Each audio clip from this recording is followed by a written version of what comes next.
নমস্কার, বাংলা বার্তা থেকে বলছি সন্ময় বন্দ্যোপাধ্যায়। পূর্ব রণাঙ্গনে বাংলাদেশকে দিয়ে বাংলাদেশের সীমান্তকে ব্যবহার করে যখন পাকিস্তান ভারতবর্ষকে বিব্রত করতে চাইছে, সেই সময় পাকিস্তান নিজে বিধ্বস্ত হয়ে যাচ্ছে বারবার।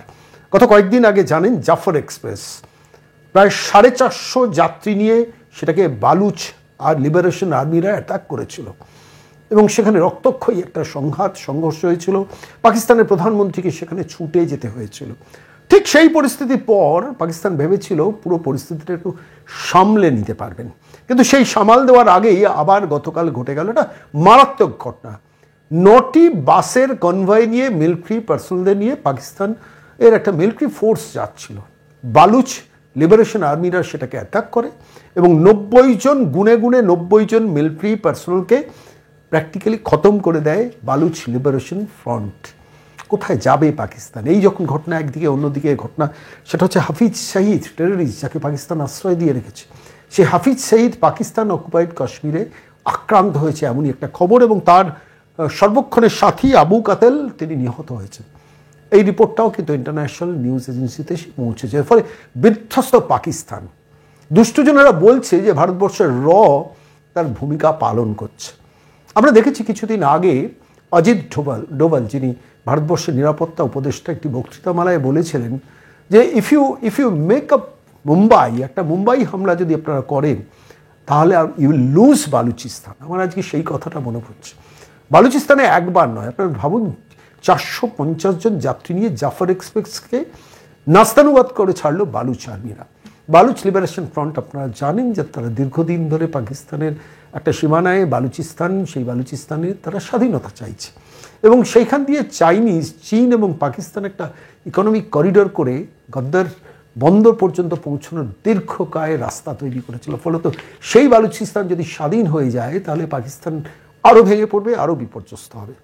ফলত স্বাভাবিকভাবে বালুচরা প্রচণ্ড প্রোঅ্যাক্টিভ এবং পাকিস্তান মনে করছে ভারতবর্ষের ইন্টেলিজেন্স, ভারতবর্ষের বালুচিস্তানকে সর্বতভাবে সাহায্য করছে। ভারত সরকার কখনই স্বীকার করবেন না যে ভারত সরকার তাদের সরাসরি সাহায্য করছে, কিন্তু রণাঙ্গনে লড়াইয়ে সবসময় প্রতিপক্ষের যারা শত্রু, সেই শত্রুকে সাহায্য করাটা যে কোনো রাষ্ট্র তার ভূমিকা পালন করে। এক্ষেত্রে যদি তার ভূমিকা পালন করে থাকে, পাকিস্তানে কি বলার আছে? বাংলাদেশকে দিয়ে যদি ভারতবর্ষকে আপনারা বিরক্ত করেন, তাহলে বালুচিস্তানকে দিয়ে ভারতবর্ষ আপনাদের বিরক্ত করবেন, বিব্রত করবেন, বিধ্বস্ত করবেন। ফলে বালুচিস্তানের বালুচ আর্মিদের এই রক্তক্ষয়ী সংঘাতে কিন্তু বিধ্বস্ত হচ্ছে পাকিস্তান। কেন পাকিস্তান বসে বসে দেখছে যে 90 জনকে একসঙ্গে কতল করে দিল বালুচ আর্মিরা। 9টা বাস, প্রথম বাসটাকে উড়িয়ে দিল, দ্বিতীয় বাস ধরে যত আর্মি ছিল সমস্ত আর্মিকে নিকেশ করে দিয়েছে। এবং দেওয়ার পর বালুচিস্তান আর্মিদের তাদের একটা প্রেস রিলিজ তারা করেছেন। আমি আপনাদের কাছে ছোট্ট করে একটু পড়ে শোনাবো। বালুচ লিবারেশন আর্মি, তারা এই প্রেস রিলিজ 16/3/2025, হক্কাল the official media cell of BLA, সেই কপিটা আমার হাতে এসে পৌঁছেছে, যেখানে পরিষ্কারভাবে তারা বলছে, the Majid brigade, the Fidai unit of Baluch liberation army targeted a convoy of the occupying Pakistani military a few hours ago. Vivid Fidai attack near Rakshan Mill on the RCD highway in Noshki. The convoy consisted of 8 buses, one of which was completely destroyed in the explosion. তারপর কি বলছে? তারপর বলছে, immediately after the attack, the Fateh squad of the BLA advanced and completely surrounded another bus, systematically eliminating all military personnel on board, bringing the total number of enemy casualties to 90. The BLA accepts the responsibility for the attack. Further details will be released to the media soon. Spokesperson Baluch Liberation Army, Jiand Baluch. ভাবতে পারছেন, পাকিস্তান কখনো ভেবেছে যে তাদের দেশের অভ্যন্তরে বালুচ আর্মিরা এইভাবে আক্রমণ করে 90 জন পাকিস্তানের সৈন্যকে নিকেশ করে দেবে? কি করবেন পাকিস্তানের প্রধানমন্ত্রী? এটা সবে শুরু। Morning shows the day. Jaffar express আক্রান্ত হয়েছিল, আপনারা জানেন। মাসিকাফ টানেলে 157 কিলোমিটারের সেই এরিয়া, কোয়েটা থেকে 450 জনকে হোস্টেজ তৈরি করেছিল বালুচিস্তান টু পেশোয়ার, সেই যাত্রাপথে। এবং সেই দাগ মিটতেই 2 দিনের মধ্যে 9টা কনভয়, পাকিস্তান ভেবেছিল কি পাকিস্তানের মিলিটারি 9টা কনভয় যখন যাচ্ছে, তখন স্বাভাবিকভাবে চট করে বালুচিস্তানের কোনো উগ্রপন্থীরা তাদের অ্যাটাক করতে পারে, কিন্তু বালুচিস্তান সেটা কিন্তু ভেঙে দিল, 90 জনকে নিকেশ করে দিল। এই যখন একদিকের ঘটনা ঘটছে, তখন অন্যদিকে পাকিস্তান অকুপাইড কাশ্মীর, ভাবতে পারেন মানে ভারতবর্ষের যে অংশটাকে পাকিস্তান ঘিরে রেখেছে সেখানে সম্ভবত কোনো একটা সান্ধ্যকালীন নৈশ ভোজে মানে এই সময় রমজান মাসে যে ভোজ চলে ঠিক সেইখানে উপস্থিত ছিলেন হাফিজ শাহিদ এবং তার পরিবার, এবং তার সঙ্গে অবশ্যই ছিলেন আবু কাতেল। পাকিস্তান তো বিভিন্ন মিলিটারিকে বিভিন্নভাবে প্রোটেকশন দিয়ে রাখে, মাসুদ আজাহাদ তাদের মধ্যে একজন, জাকিউর রহমান তাদের মধ্যে আরেকজন, এবং হাফিজ শাহিদ অবশ্যই সদ্ভাগ্যে সেই নামটা আসে মুম্বাই হামলার ক্ষেত্রে, যার নামটা পরিষ্কারভাবে যুক্ত রয়েছে, পাকিস্তান তাকে প্রোটেকশন দিয়ে দীর্ঘদিন ধরে রেখেছে। সেই হাফিজ শাহিদ কি শহীদ হয়ে গেছেন, শেষ পর্যন্ত মারা গেছেন? পাকিস্তান আর্মি যা খবর খুব দ্রুত হাফিজ শাহিদকে কিন্তু সরিয়ে নিয়েছে। এখন তার মৃতদেহ সরিয়েছে না তাকে সাংঘাতিকভাবে ইনজিওর্ড হাফিজ শাহিদকে সরিয়ে নিয়েছে সেটা কিন্তু জানা যাচ্ছে না। জানা যাচ্ছে আবু কাতেল যার উপর নির্ভর করে ভরসা করে হাফিজ শাহিদ সবসময় ঘোরাফেরা করতেন তিনি কিন্তু শেষ হয়ে গেছেন, এমন একটা খবর এসে পৌঁছলো মাত্র আমি সরাসরি চলে গিয়েছিলাম সুদূর মুম্বাইয়ে দীপাঞ্জন চক্রবর্তীর কাছে জানতে যে খবরটা অথেন্টিক কিনা, অর্থাৎ অরিজিনাল খবর কিনা, ইন্টারন্যাশনাল নিউজ এজেন্সি কতটা খবর করেছিলাম। পাকিস্তান প্রেস তো চাপছে, পাকিস্তান সরকার চাপছে, কিন্তু মুখটা দেখাবে কি করে? একদিকে বালুচরা 90 জন সেনাকে নিকেশ করে দিয়েছে, অন্যদিকে পাকিস্তান অকুপাইড কাশ্মীরে যদি সত্যি হাফিজ শাহিদ শহীদ হয়ে গিয়ে থাকেন তাহলে কোন মুখে ইন্টারন্যাশনাল প্রেসের কাছে পাকিস্তান সরকার মুখ দেখাবে? এখন দেখুন স্বাভাবিকভাবে এই সমস্ত ঘটনার মধ্যে অভিযোগের আঙুল তো আসবেই ভারতবর্ষের দিকে, তার কারণ ভারতবর্ষ প্রতিবেশী রাষ্ট্র, ভারতবর্ষকে বাংলাদেশ দিয়ে বারবার বিব্রত ডিস্টার্ব করার চেষ্টা হচ্ছে, বিভিন্নভাবে হচ্ছে, ইন্টেলিজেন্সকে দিয়ে করা হচ্ছে, স্লিপার সেল পাঠিয়ে দিচ্ছে, জাসিমউদ্দিন রহমানি, আনসারুল বাংলা, আইএসআই বিভিন্নভাবে ভারতবর্ষকে বিব্রত করার চেষ্টা হচ্ছে পূর্বের রণাঙ্গনে। এবং ঠিক সেই জায়গা থেকে দাঁড়িয়ে ভারত যদি প্রত্যাঘাত করে, অন্যায়টা কি? আমি এই প্রশ্নটা করছি। ভারত প্রত্যাঘাত করেছে আমি বলছি না, কিন্তু অবস্থা তো অ্যাকশন হাফিজ পরিকল্পনা হওয়ার সম্ভাবনাই তো বেশি। তার কারণ অজিত ডোভাল তো পরিষ্কারভাবে বলেছেন দেখুন 3টে মুডে অপারেশন থাকে, একটা ডিফেন্স, সেলফ ডিফেন্স, একটা ডিফেন্স কিন্তু তুমি মারলে আমি মারবো, আরেকটা হচ্ছে অফেন্স। এখন ভারতবর্ষ কোন জায়গাটি রয়েছে সেটা অবশ্য ভবিষ্যৎ বলবে, কিন্তু অভিযোগের আঙুল উঠছে, পাকিস্তান সরকার সরাসরি অভিযোগের আঙুল তুলছেন যে এই যে বালুচিস্তান যে সাংঘাতিকভাবে পাকিস্তানি সৈন্যদের নিকেশ করছে। খেয়াল করে দেখুন পশ্চিম রণাঙ্গনে গুজরাট আছে, রাজস্থান আছে, পাঞ্জাব আছে, রণাঙ্গন কিন্তু শান্ত স্থিতধী, সেখানে কোনো গুলিগোলার কোনো কিছু খবর নেই। কিন্তু উল্টে পাকিস্তানের পশ্চিম রণাঙ্গন যেখানে বালুচিস্তান দীর্ঘদিন ধরে তার স্বাধীনতা চাইছে, তারা কিন্তু সাংঘাতিকভাবে প্রোঅ্যাক্টিভ হচ্ছে। আর ঠিক তার পাশেই রয়েছে আফগানিস্তানরা কিছুদিন আগে পাকিস্তানকে সাংঘাতিকভাবে আক্রমণের দিকে নিয়ে গিয়েছিল। সেই ইতিহাস আপনারা জানেন যে পাকিস্তান প্রথমে আফগান সীমান্তে যেখানে ভারতবর্ষ ডেভেলপমেন্টাল কাজকর্ম চালাচ্ছিল 7টা গ্রামকে উড়িয়ে দিয়েছিল, পাল্টা 15,000 সৈন্য পাঠিয়ে আফগানিস্তান কিন্তু পাল্টা মার দিয়েছিল পাকিস্তানকে। এই যখন একটা দিকের ঘটনা, ঠিক তার পাশাপাশি সেই বালুচিস্তান অনেক দিন ধরে স্বাধীনতা চাইছিল, হঠাৎ ইদানিংকালে বালুচিস্তান কিন্তু সাংঘাতিকভাবে প্রোঅ্যাক্টিভ হয়ে উঠেছে। ফলে পাকিস্তান সরকার তারা ভাবছেন, তার যিনি প্রধানমন্ত্রী শরীফ নওয়াজ, তারা ভাবছেন, বিশ্বাস করছেন যে আমরা পূর্ব রণাঙ্গনে বাংলাদেশ দিয়ে ভারতবর্ষকে ডিস্টার্ব করছি, তাই ভারতবর্ষ এখন পাল্টা বালুচিস্তানকে ফাইন্যান্সিয়াল সাপোর্ট করে, নানানভাবে সাপোর্ট করে, ইকুইপড করে তারা আমাদের ডিস্টার্ব করছে। এখন যুদ্ধক্ষেত্রে আপনি আমাদের ডিস্টার্ব করবেন না, যুদ্ধক্ষেত্রে আমি আপনাদের ছেড়ে দেবো, এই রণনীতিতে কিন্তু নরেন্দ্র মোদী সরকার বিশ্বাস করে না, সেটা বারবার তিনি বুঝিয়েছেন। এক্ষেত্রে কী ভূমিকা হয়েছে, রয়ের কী ভূমিকা, ভারতীয় ইন্টেলিজেন্সের কী ভূমিকা, ভারতবর্ষের গোয়েন্দারা কী ভূমিকা পালন করেছেন আমরা কেউ কিছু জানি না। কিন্তু বালুচিস্তান কিন্তু স্বাধীনতার পথে এক এক করে এগোচ্ছে। এই মুহূর্তে স্বাধীন হতে পারবে না, কিন্তু পাকিস্তানের 90 জন সেনাকে সেইখানে কুচি করে উড়িয়ে দেওয়া, এই যে কী মারাত্মক আঘাত পাকিস্তান সরকারের ওপর, এটা বোধহয় আমাদের থেকে পাকিস্তান বেশি বুঝছে। আমি সরাসরি সামগ্রিকভাবে একদিকে হাফিজ শাহিদের ওপর আক্রমণ, আবু কাতেল কোতল হয়ে যাওয়া, আর পাশাপাশি ঠিক এই একই সঙ্গে যখন 90 জন সেনার উড়ে যাওয়ার ঘটনাটা আমাদের কাছে আমাদের দফতরে এসে পৌঁছলো, তখন আমার মনে হলো আজকে সরাসরি দীপাঞ্জন চক্রবর্তীর এই সংক্রান্ত মূল্যায়নটা শোনা এবং অবশ্যই আপনাদের শোনানো। দেখুন সন্ময়দা, আমি আপনার মাধ্যমে আপনার শ্রোতাদের কতগুলো কথা জানিয়ে দিই।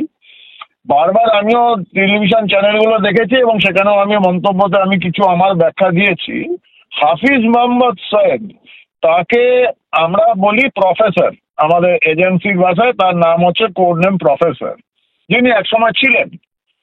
সেই হাফিজ মোহাম্মদ সৈয়দ মুদলিক বলে একটি জায়গা আছে পাকিস্তানে, সেখানে তার একটা মাদ্রাসা আছে। যে মাদ্রাসা থেকে উনি সৃষ্টি করেন, উনি ফাউন্ডার জামাতুদ্দাওয়া এবং লস্করে তৈবা, সারা পৃথিবীর কুখ্যাততম সন্ত্রাসবাদী সংগঠন। এই লস্করে তৈবার উনি প্রতিষ্ঠাতা।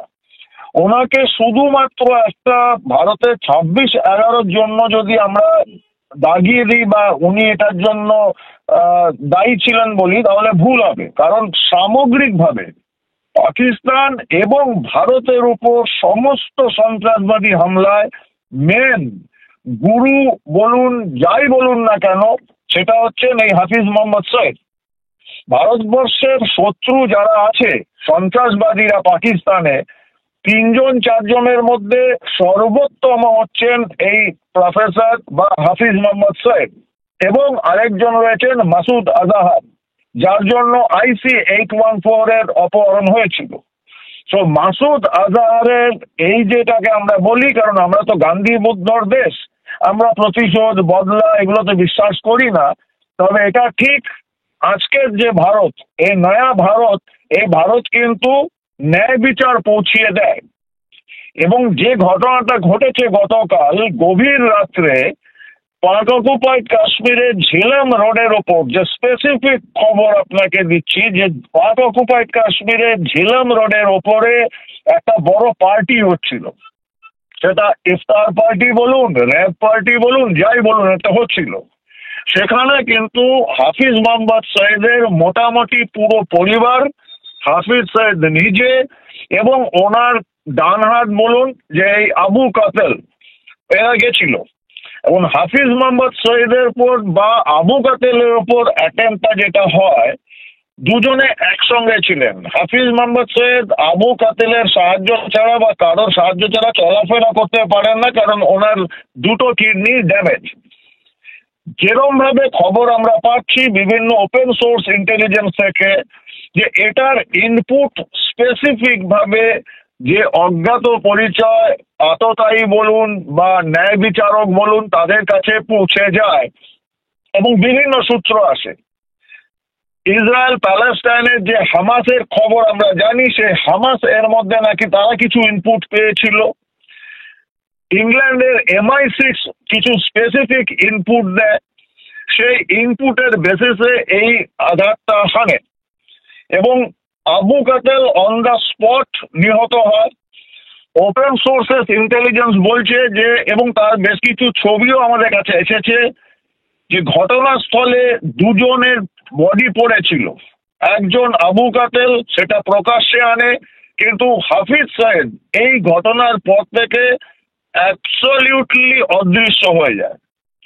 সোর্সেসের খবর, দুটো ভাইটাল জায়গায় ওর গুলি লেগেছে এবং সে কোমায় রয়েছে, সম্ভবত গলায় এবং পেটে, কিন্তু এটা ওপেন সোর্সেস ইন্টেলিজেন্স না। মজার ব্যাপার হচ্ছে পাকিস্তান কিন্তু এই পুরো ঘটনাটাতে এখনো অবধি কোনো রকম না স্বীকৃতি দিচ্ছে না কোনো কথা বলছে।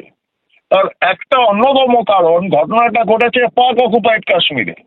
এটা যদি পাকিস্তানে হতো তাহলে এতক্ষণ পাকিস্তান সরকার লাফালাফি শুরু করতো, কারণ ওরা জানে পাক অকুপাইড কাশ্মীরকে বারবার বলছে ভারত, বিশ্বের দরবারে বলছে যে পাক অকুপাইড কাশ্মীরকে পাকিস্তান ভারতের বিরুদ্ধে সন্ত্রাসবাদী হামলার ঘাঁটি হিসাবে ব্যবহার করছে। সেখানে হাফিজ মোহাম্মদ সৈয়দের মতো সারা পৃথিবীর ডেজিগনেটেড সন্ত্রাসবাদীদের অন্যতম শীর্ষ নেতা ওখানে গেছিল এবং ওর উপরে অ্যাটাক হয়েছে, সেটা পাকিস্তান সরকার স্বীকার করতে পারছে না। এবং যদি ঈশ্বরের ইচ্ছায় হাফিজ মোহাম্মদ সৈয়দ 72 হুরিপরির সঙ্গে সাক্ষাৎ করতে চলেও যায়, আমার মনে হয় না খুব সহজে পাকিস্তান সরকার সেটাকে স্বীকার করে নেবে, কারণ তাদের জন্য এটা একটা বিরাট ব্যর্থতা এবং সারা পৃথিবীর জিহাদিদের কাছে পাকিস্তানের যে পজিশন রয়েছে সেটা অনেকটাই নিচে নেমে যাবে, যে পাকিস্তান রক্ষা করতে পারেনি হাফিজ মোহাম্মদ সৈয়দকে। আপনি একটা অদ্ভুত ব্যাপার দেখবেন, এখনো অবধি গত 1.5-2 বছরে পাকিস্তানে বিভিন্ন জায়গায় অন্তত 40 জন প্রথম সারির সন্ত্রাসবাদী যারা ভারতের আক্রমণের সঙ্গে বিভিন্নভাবে যুক্ত, তাদের প্রত্যেকের সঙ্গে ন্যায় বিচার হয়েছে। ন্যায় বিচারের পর তাদের 72 হুড়িপড়ির কাছে পৌঁছিয়ে দেওয়া হয়েছে এবং আজ পর্যন্ত কিন্তু একটা কেসেও এই কোট আনকোট অজ্ঞাত পরিচয় বন্দুকবাজ কেউ ধরা পড়েনি। এবং পাকিস্তান অ্যাজ ইউজুয়াল ভারতের দিকে আঙ্গুল তোলে, ভারতের বৈদেশিক এজেন্সিকে দোষারোপ করে, কিন্তু আজ পর্যন্ত একটা ফাইল পেপার তারা প্রডিউস করতে পারেনি পৃথিবীর কোনো প্ল্যাটফর্মে। এটা যেই করে থাকুক, নির্দ্বিধায় বলছি, তাদের অসংখ্য অভিনন্দন। এই হাফিজ মোহাম্মদ সোহেব হাজার হাজার ভারতীয় রক্তে তার হাত রঞ্জিত। এই পাপকে যদি বিদায় করতে পারে, এর থেকে বড় খুশির খবর আর নেই। সন্ময়দা, দীপাঞ্জন দা, যা খবর মানে যা যতটুকু খবর পাওয়া গেছে তাতে তো মনে হচ্ছে সার্বিকভাবে আপনি যা বললেন সেটা ঠিক। দেখা যাক, লেটস সি। আমার শুধু একটাই মনে হচ্ছে বারবার যে এখানে পাকিস্তান সাসপেক্ট করবে, এবং এটা খুব সাসপেক্ট করার পেছনে কোনো ভুল কিছু নেই। সেটা হচ্ছে ভারতবর্ষের ভূমিকাটা কতটা, এটা নিয়ে স্বাভাবিকভাবে প্রশ্ন উঠছে, প্রশ্ন থাকবে। এবং যদি ভারতবর্ষের ভূমিকা থাকে সেটা অন্যায় কিছু নয়, বরঞ্চ befitting reply to Pakistan in this way. আমি একটা কথা বলতে চাই সন্ময়দা, যদি অনুমতি দেন। হ্যাঁ, নিশ্চয়ই বলুন। দেখুন সন্ময়দা, এই ভারত, আজকের ভারত অস্বীকার করার কোনো জায়গা নেই। কারণ আমি এই ভারত সরকারে, আপনি জানেন, বিভিন্ন অত্যন্ত গুরুত্বপূর্ণ জায়গায় কাজ করেছি এই সরকার আসার আগে, এবং সেখানে আমরা কিন্তু তখনও সক্ষম ছিল এজেন্সি এবং ভারতীয় সেনা এবং আর্ম ফোর্সেস এবং এজেন্সি, কিন্তু আমাদের প্রতীকটা এই বিফিটিং রিপ্লাই, আপনার ভাষায় রিপ্লাই দিতে গেলে আমাদের যে কত পরিশ্রম করতে হতো, এবং অধিকাংশ ক্ষেত্রে কিন্তু আমরা তার জন্য গ্রিন সিগন্যাল পেতাম না সরকারের কাছ থেকে। কম্প্রোমাইজ হতো, বিশ্বের দরবারে গিয়ে কান্নাকাটি হতো, হাত পা জুড়ে আবেদন নিবেদন চলতো, ইউনাইটেড নেশনে গিয়ে কান্নাকাটি করতো ভারত, তৎকালীন ভারত সরকার। আর আজকের ভারতবর্ষ, তারা কিন্তু নিঃশব্দে সেই কাজটা করছে যেটার জন্য ইসরায়েল সারা পৃথিবীতে বিখ্যাত। ইসরায়েল বা ইসরায়েলিদের রক্ত ঝরলে যদি পাতালেও প্রবেশ করে থাকে, সেখানেও তাদের কাছে ন্যায় বিচার পৌঁছে দেয় ইসরায়েল। আজকে ভারত ওই জায়গায় এসেছে। এবার এই ঘটনার জন্য বাংলাদেশের জন্য মেসেজ, বাংলাদেশ সাবধান, মোহাম্মদ ইউনুস সাবধান, জসিমউদ্দিন রহমানি, কোনো কাকা মাসি পিসি তোমাকে কেউ বাঁচাতে পারবে না। ভারতীয়দের রক্ত ঝরলে তুমি যদি নরকে থাকো, সেখান থেকেও বার করে এনে তোমাকে 72 হুড়িপড়ির কাছে পাঠাবে ভারত। তো ভারত সরকারকে অভিনন্দন। যদি এই জিনিসটা ভারত সরকারের কোনো হাত থাকে, একজন ভারতীয়, গর্বিত ভারতীয় হিসাবে সম্পূর্ণ সহমত রইল এবং অভিনন্দন রইল। দেখা যাক, ভবিষ্যৎ জানাবে আমাদের আরো। অনেক ধন্যবাদ দীপাঞ্জন দা, অনেক ধন্যবাদ। ধন্যবাদ, জয় হিন্দ।